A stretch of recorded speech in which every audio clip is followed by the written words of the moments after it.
বাচ্চাদের অল্প খাবারে বেশি পুষ্টি দিতে এবং সারা দিনের ক্যালোরির চাহিদা পূরণ করতে এই খাবারটি অবশ্যই খাওয়ান। আসসালামু আলাইকুম দর্শক, নুরস মমের আরও একটি নতুন পর্বে আপনাদেরকে স্বাগতম।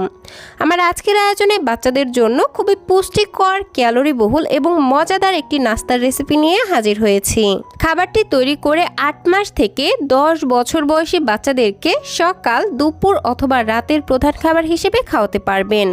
তাহলে এখানের কথা না বাড়িয়ে সরাসরি চলে যাচ্ছি মূল রেসিপিতে। তো প্রথমে চুলায় একটি প্যান বসিয়ে এর মধ্যে দিয়ে দিচ্ছি আগে থেকে ভিজিয়ে রাখা সাবুদানা। এখানে আমি 1 টেবিল চামচ পরিমাণ সাবুদানা খুব ভালোভাবে ধুয়ে দেন আধা ঘন্টার জন্য ভিজিয়ে রেখেছিলাম। একই সাথে আরও দিচ্ছি 1 টেবিল চামচ পরিমাণ রোলড ওটস। এবার এগুলোকে রান্না করার জন্য দিচ্ছি 1 কাপ পরিমাণ লিকুইড গরুর দুধ। 1 বছরের কম বয়সী বাচ্চাদের জন্য এখানে গরুর দুধের পরিবর্তে নর্মাল পানি দিয়ে খাবারটি রান্না করবেন। আমি আমার বাচ্চার চাহিদা অনুযায়ী এখানে সাবুদানা এবং ওটস নিয়েছি। আপনাদের বাচ্চারা যতটুকু খেতে পারবে সেই পরিমাণ বুঝে সাবুদানা এবং ওটসের পরিমাণ কমিয়ে বাড়িয়ে নিয়ে নেবেন। সব কিছু নেড়েচেড়ে মিশিয়ে নিলাম। এখন খাবারটিকে মিষ্টি করার জন্য দিচ্ছি 1 চা চামচ পরিমাণ তাল মিশ্রি। মিষ্টির ব্যালেন্সটা ঠিক রাখার জন্য দিচ্ছি 1 চিমটি পরিমাণে লবণ এবং দিচ্ছি একটি তেজপাতা এবং মুখ ফাটানো একটি এলাচ।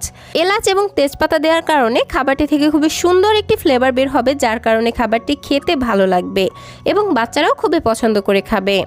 তো যাই হোক, এখন চুলার আঁচ মিডিয়াম এবং লো এর মাঝামাঝি রেখে ঘন ঘন নেড়েচেড়ে এই সাবুদানা এবং ওটস খুব ভালোভাবে সেদ্ধ করে নিচ্ছি।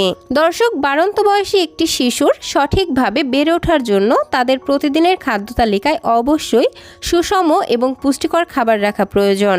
যেমন মাছ, মাংস, ডিম, দুধ, শাকসবজি, ভাত এগুলো পরিমিত পরিমাণে রাখতে হবে। কিন্তু বাচ্চাদের পেট যেহেতু খুবই ছোট, তাই বাচ্চারা একসাথে অনেকগুলো খাবার খেতে পারবে না। তাই বাচ্চাদের খাবার সব সময় এমনভাবে তৈরি করতে হবে যে খাবারটি বাচ্চারা অল্প খেলেও অধিক পরিমাণে পুষ্টি পাবে। তো আমার আজকের এই খাবারটি কিন্তু ঠিক তেমনই একটি খাবার যে খাবারটি বাচ্চারা অল্প খেলেও সব ধরনের পুষ্টির চাহিদা পেয়ে যাবে। তো যাই হোক, আমার সাবুদানা এবং ওটস যখন খুব ভালোভাবে সেদ্ধ হয়ে যাবে তখন আমি এই খাবারটিকে আরও বেশি পুষ্টিকর এবং ক্যালোরিবহুল করার জন্য দিয়ে দিব একটি মুরগির ডিমের কুসুম। ডিমের কুসুমটিকে খুব ভালোভাবে ফেটিয়ে নিয়েছি। এখন অল্প অল্প করে খাবারটির মধ্যে দিয়ে দিচ্ছি আর এক খা দিয়ে অনবরত নেড়েচেড়ে খুব ভালোভাবে মিশিয়ে নিচ্ছি। দর্শক, ডিমের কুসুমে থাকে কোলিন, যা বাচ্চাদের মস্তিষ্ক বিকাশে সহায়তা করে এবং বাচ্চাদের স্মৃতিশক্তি বাড়ায়। এছাড়াও থাকে ভিটামিন এ, ভিটামিন ডি এবং ফসফরাস, যা বাচ্চাদের দৃষ্টিশক্তি উন্নত করে এবং বাচ্চাদের শারীরিক এবং মানসিক 2 ধরনের বিকাশ বৃদ্ধির জন্য খুবই গুরুত্বপূর্ণ ভূমিকা পালন করে। তো যাই হোক, খাবারটির সঙ্গে আমি ডিমের কুসুম খুব ভালোভাবে মিশিয়ে নিয়েছি। এখন খাবারটিকে আর মোটামুটি 1 থেকে 2 মিনিট রান্না করে নিলেই তৈরি হয়ে যাবে। তো যাই হোক, খাবারটির মধ্যে এলাচ এবং তেজপাতা দেওয়ার কারণে কিন্তু ডিমের আষ্টে গন্ধটা সম্পূর্ণভাবেই চলে যাবে। এ কারণে বাচ্চারা বুঝতেই পারবে না যে খাবারটির মধ্যে ডিম দেওয়া হয়েছে।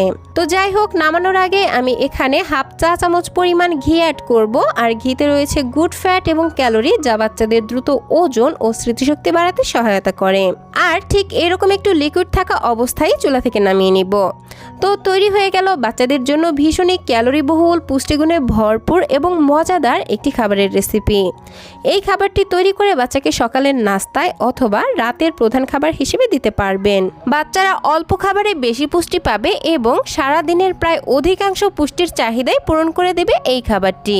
কারণ এই একটি খাবার থেকে বাচ্চারা অনেকগুলো খাবারের পুষ্টি গুণাগুণ একসঙ্গে পেয়ে যাচ্ছে।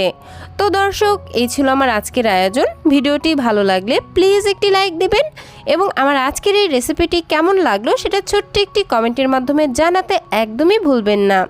বাচ্চাদের জন্য এরকম আরও নিত্য নতুন সহজ এবং পুষ্টিকর খাবারের রেসিপি পেতে প্লিজ আমার চ্যানেলটিকে সাবস্ক্রাইব করে পাশের ঘন্টাটি বাজিয়ে অল সেট করে রাখবেন পরবর্তী ভিডিও নোটিফিকেশন সবার আগে পাওয়ার জন্য।